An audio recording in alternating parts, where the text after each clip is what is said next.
2026년 새해가 밝았습니다. 우리의 이 광야 생활은 아직 끝나지 않았지만 조금씩 희망이 보이기 시작합니다.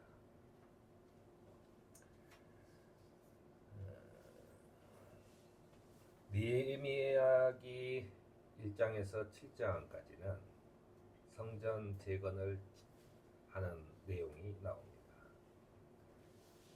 느헤미야는 예루살렘은 폐허가 되고 성문은 불탔으며 이제 예루살렘의 성벽을 다시 쌓읍시다. 남에게 이런 수모를 받는 일이 다시는 없어야 할 것입니다. 라고 격려합니다. 그리고 나서 불과 52일 만에 성벽을 완성하지만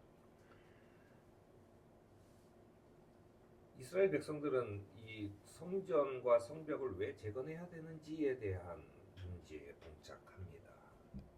이게 우리들의 문제이기도 하죠. 굉장히 사람들의 마음이 성전은 됐는데 아직도 우리는 그 노예로 살던 것과 똑같은 그런 마음을 갖게 된다는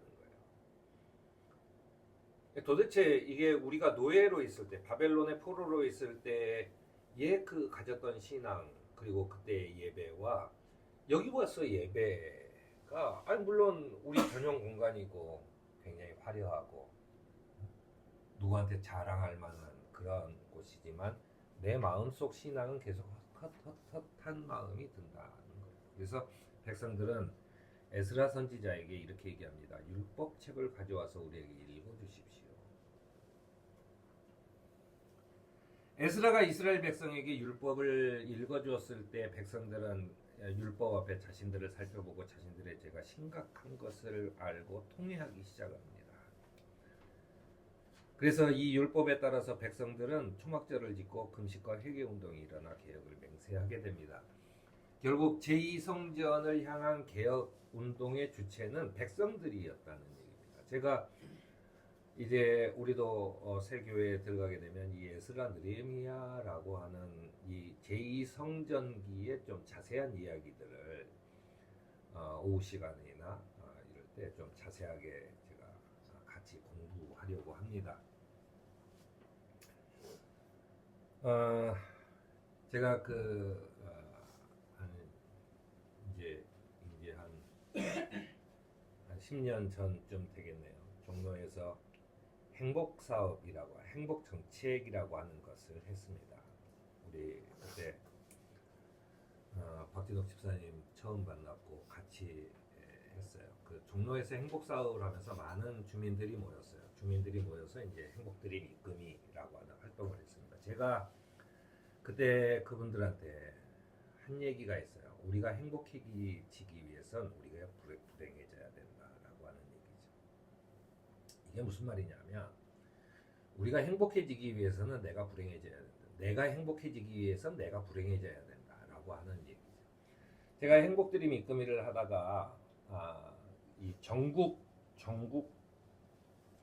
자원봉사자 연합회라는 무슨 그 단체가 있어요. 거기에 충주에서 열리는 대규모 행사였어요. 한 1000명 이상이 모이는 전국에서 자원봉사자들이 다 모이는 그런 대회였는데 거기에서 제가 종로의 행복사업에 관한 그 소개를 하는 시간을 저한테 줘서 제가 거기서 종로의 행복사업을 소개를 하고 그리고 나서 이제 대학 교수들과 또 여러 그 자원봉사자 단체장들과 같이 토론하는 자리에 제가 앉아서 이제 여러 가지 토론들을 같이 했는데 그때 제가 아직도 기억나는 제 머리를 때리는 한 마디가 있어요. 어느 지방인지 모르지만 자원봉사자 단체장인데 그분이 와서 자기는 그 당시 소확행이라는 게 유행했어요. 소소하지만 확실한 행복. 소확행이 우리 사회를 좀먹고 있다라고 하는 얘기를 했어요. 그래서 소확행 때문에 자원봉사도 하지 않고 더 이상 같이 살려고 하는 노력을 하지 않는다. 이 얘기입니다. 제가 다시 이 얘기로 돌아와서 내가 행복해지기 위해서 내가 불행해져야 된다라고 하는 얘기를 하는 이유는 이런 겁니다. 행복이라는 단어와 쾌락이라는 단어는 같은 단어가 아니죠. 우리가 그건 알고 있죠. 그런데 우리는 다 행복을 얘기하면서 사실은 자기의 쾌락을 얘기해요. 유엔에서 지정하는 세계 행복의 날은 있어도 세계 쾌락의 날은 없는 거예요. 그러니까 나 혼자 좋다고 해서 되는 게 아니는 거죠. 행복이라고 하는 단어는 관계 속에서 모두가 행복한 걸 행복이라고 얘기하지, 나 혼자 행복이라는 것은 없는 거예요. 뭐 없는 개념이에요. 나 혼자 행복한 건 쾌락이에요. 사랑이라고 해서 내가 너를 사랑해, 그런 거는 그거는 사랑이 아니에요. 사랑이란 단어에는 나 혼자 사랑이라는 게 있지 않아요. 물론 뭐 철학적인 얘기지만 사람이 쓸 때도 마찬가지입니다. 나 혼자 사랑한다는 것은 없어요. 사랑이라는 것은 상대방이 있는 거죠. 상대방도 나를 사랑해야 사랑하는 것이지, 나 혼자 사랑하는 것은 나 혼자 그냥 헌신 봉사하는 거죠. 응? 그러다가 이용당하고 이렇게 되는 거죠. 우리는 그거를 그렇게 어려운 일을 했을 때 제가 그 행복들이 믿음에 한 얘기가 있습니다. 고등학교 때 꿈 많은 소녀가 자기가 고등학교를 졸업하고 이제 성인이 되면 엄청난 자기의 꿈을 펼칠 수 있을 거라고 생각을 했지만 사실은 그게 늘상 좌절에 부딪혀요. 좌절에 부딪히고 그리고 나서 결혼을 했거나 아니면 직장 생활을 하거나 하는 데 있어서 내가 무언가를 해야만 상대방도 나한테 무언가를 하는 게 사회에 들어가게 됩니다. 그러다가 보면은 결혼을 하고 자식을 낳으면요, 그 자식한테 진짜로 헌신과 봉사를 다합니다. 모든 걸 다 붓죠. 때로는 내가 고등학교 때부터 어렸을 때부터 가졌던 꿈도 붓고, 내 계획도 다 어그러져요. 다 없어져요. 내 개인적으로 보면 매우 불행한 일입니다. 엄청난 고통 속에 들어가는 거예요. 다시는 빠져나오지 못할 그런 그 구렁텅이에 빠져드는 겁니다. 이 아이를 평생 책임져야 돼요.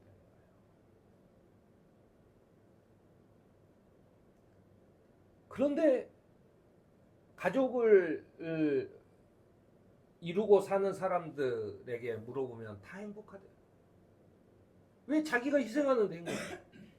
나는 내 마음대로 먹을 것도 마음대로 못 먹고, 내가 놀고 싶을 때 놀지도 못하고, 내가 여행 가고 싶을 때 훅 떠나서 가지도 못하는데 왜 소확행이 전혀 안 되는데 자기는 행복하다고 그래요.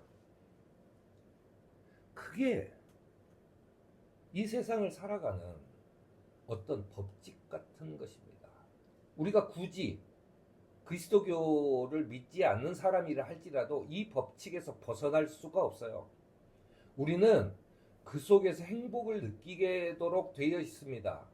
자기 혼자만 잘 사는 사람은 점점 더 큰 쾌락을 원하게 돼 있어요. 그 결과는 어떻게 돼요? 알코올 중독자가 되거나 마약을 하거나 그런 거죠. 제가 몇 년을 얘기하다가 더 이상 말을 듣지 않는 사람한테는 저한테 여기 나오지 말고 차라리 집에서 술을 드세요, 마약을 하시든가, 제가 그렇게 욕을 한 적도 있습니다. 왜냐하면 자기를 희생할 것이 없으면, 희생하지 않으면 결코 가질 수 없는 거죠. 그런데 그것이 내가 희생했어 라고 해서 되는 게 아닙니다. 많은 부모들이 내가 너를 위해서 이렇게 희생하고 했는데 왜 너는 그따구냐라고 얘기를 해요. 그건 희생이 아니에요. 뭐냐면 보상을 뭔가를 바라는 거잖아요. 보상을 바라는 건 희생이 아니죠. 보상을 바라는 건 뭐예요? 그냥 자기가 누구한테 월급 받고 일하는 거랑 똑같은 거예요. 그게 힘든 일이 있고 좀 안 좋은 그 일도 있고 또 편한 일도 있고 그러는 거죠. 내가 희생하는 것이라고 하는 것. 오늘 저는 오늘 제 설교를 보네표의 그 설교로 마무리를 질까 합니다. 보네포는 1932년에 요한계시록 2장 1절에서 7절의 본문을 인용해서 이렇게 설교를 합니다. 그것은 보네포의 설교를 듣는 사람은 누구냐 하면은 독일의 고백교회예요. 나치 정권에 항거한 아주 유명한 교회입니다. 고백교회의 신앙이라고 하는 것은 모든 교회가 받아야 할 그런 엄청난 모범이 되는 교회죠. 그런데 보네포가 자기가 심호하고 있는 이 고백교회를 향해서 설교한 내용은 너무나 아주 냉혹합니다. 오늘 그 설교예요. 이렇게 얘기합니다. 고백교회 공동체조차 모든 것이 너무 냉혹하고 자기 확신에 차 있고 마치 자기 방어를 위해 싸우는 것처럼 돼버린 모습을 하고 있다. 그런 거예요. 뭐냐면 자기의 이 울타리가 너무 강하다는 거예요. 고백교회조차 많은 말과 행동이 단지 자기 이익과 자기 확신을 위한 것이 돼버렸다. 우리가 왜 그런 거 있죠? 우리는 굉장히 신앙이 높은 교회야. 우리는 찬양이 넘치는 교회야. 우리는 굉장히 진보적인 교회야 라고 하는 말 속에는 내가 계속 그래야만 된다는 어떤 것이 있죠. 그리고 그 이야기가 지나치면 나는 니네하고는 달라 라고 하는 것이 되죠. 자기 아성이 만들어진다는 것입니다. 고백교회를 향한 이 보네포의 설교는 우리가 들을 바가 있어요. 과연 우리의 마음은 많은 것들에 붙잡혀 있지 않다고 세상에 그리고 세상을 향해 또는 안락함에 또는 습관에 젖어 있지 않다고 자신 있게 말할 수 있겠는가? 라고 하는 얘기예요. 그러면서 진정한 개혁은 개혁에 대한 열망에서 나오는 것이 아니다라고 하는 거예요. 개혁에 대한 열망에서 나오는 것이.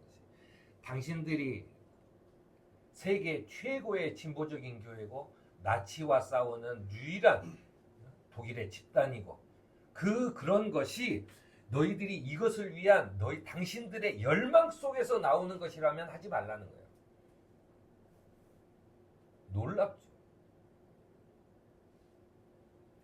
오히려 한 번의 새로운 성서적인 발견 그것 하나에서 비롯되었고 그 자체로 교회를 뚫고 들어와 그러니까 내가 그 성서적인 발견 그 하나가 교회를 뚫고 들어와서 교회를 새롭게 했다라고 하는 거예요. 제2성전기에 백성들이 에스라 선지자에게 우리에게 율법책을 읽어주십시오. 왜냐하면 당시의 성경이라는 것은 율법책이요. 우리가 아는 레위기, 민수기 그쪽에 있는 그 율법책들이 성경이에요. 그걸 읽어달라고 했을 때 그 성경을 통해서 백성들에게 파고드는 아주 날카로운 것들로 인해서 그들이 성전을 만들 수 있었다는 것입니다. 새로운 성서적 발견 그것 하나에서 비롯되고 그 자체로 교회를 뚫고 들어와서 교회를 새롭게 했다라는 거예요. 그러면서 진짜와 가짜를 구별하는 방법은 명확하다라고 얘기합니다. 우리가 정말 관심을 두고 있는 것이 새로운 것인가? 새로운 걸 뭔가 하려고 하는 건가? 아니면 예수 그리스도인가? 골라라. 이런 거예요. 우리는 교회는 끊임없이 말씀에 충실해야 하며 살아계신 하느님을 가르쳐야 하며 또 믿음을 실천해 살아가는 것이 교회다라고 하는 거예요. 왜 진보적인 교회들이 그런 경우가 많습니다. 교회 가면 너무 행복해요. 자기가 사회에서 못했던 이야기들을 막 해대요. 더군다나 70년대, 80년대에는 진보적인 교회에 가야 정권에 대한 욕을 들을 수가 있었어요. 속이 시원하죠. 그런데 거기에 모인 사람들이 현장에 나가려고 하지 않아요. 왜냐하면 여긴 좋고 즐거운데 현장에 나가면 나는 또 그들과 싸워야 돼요. 부당한 대우를 계속 끊임없이 받아야 돼요. 참아야 돼요. 또 싸우려면 힘들어요. 목숨을 내놔야 돼요. 그러니까 교회 안에 머물려고 하죠. 1932년에 보네표가 아닌 얘기입니다.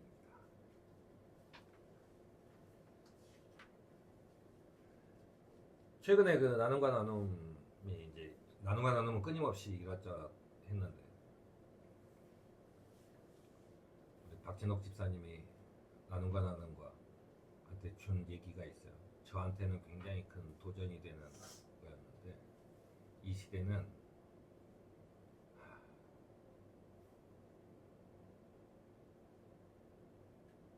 인정과 의존이다 라고 하는 두 개의 단어를 줬어요. 제가 참 많은 고민을 했습니다. 제가 그 행복사업을 해오면서 또 신앙을 가지면서 여러 가지 그 제가 생각을 했을 때 결국 결론은 이게 아닌가라는 생각이 들었어요. 제가 한병철이라고 하는 철학자, 니체를 이을 그 위대한 철학자라고 세계 석학들한테 인정받는 한병철의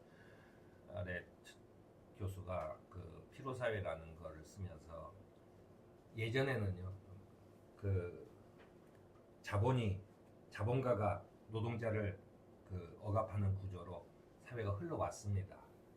그런데 어느 순간부터 한병철의 지적은 이거예요. 자본가도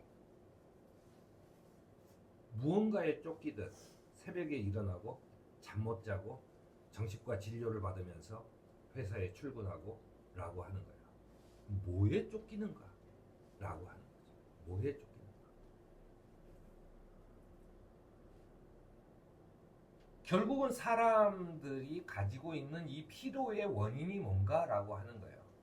저는 그것이 이제는 의존이라고 생각을 합니다. 뭐냐면 우리는 당연히 저도 아침에 버스를 타고 가요.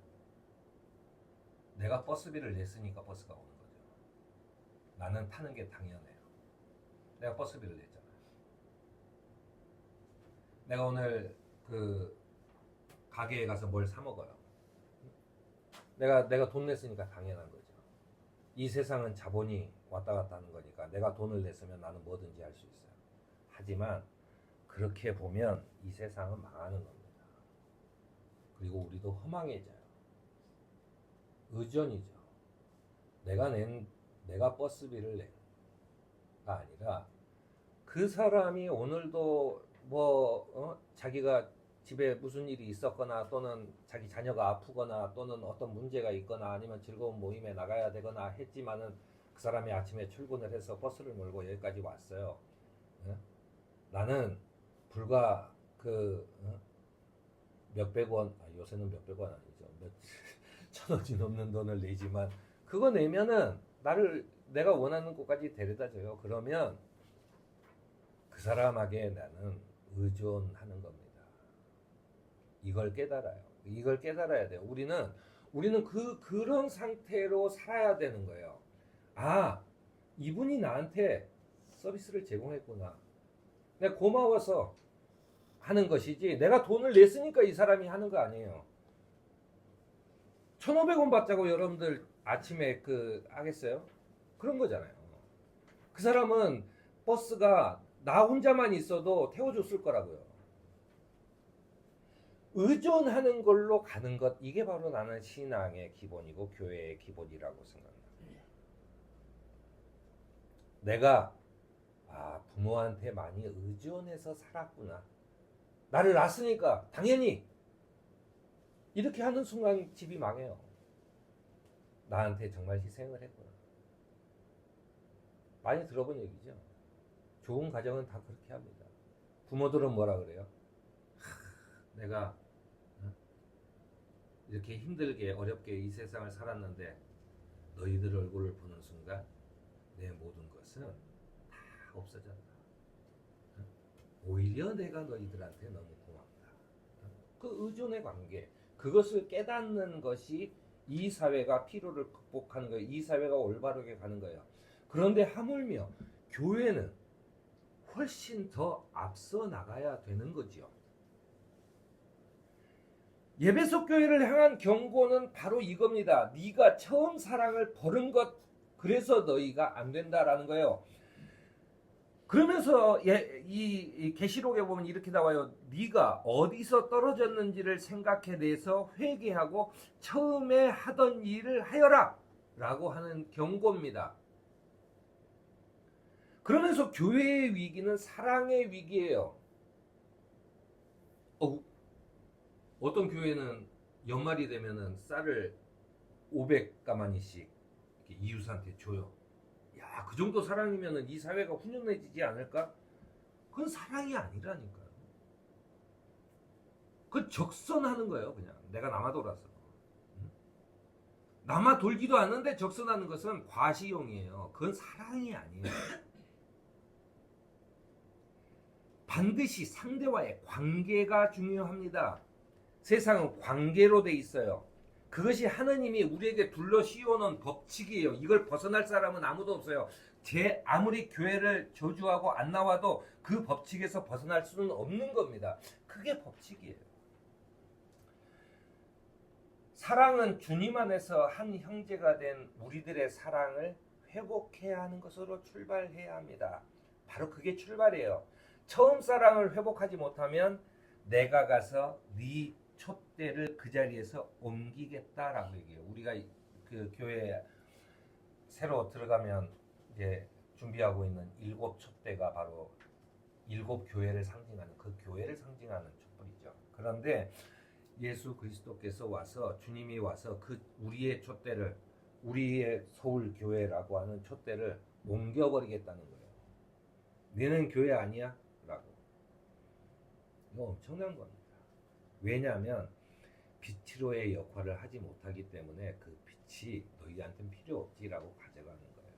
남한테 과시나하고 남한테 으스대기나 하고 남 욕하고 하는 것으로는 안 된다는 거예요.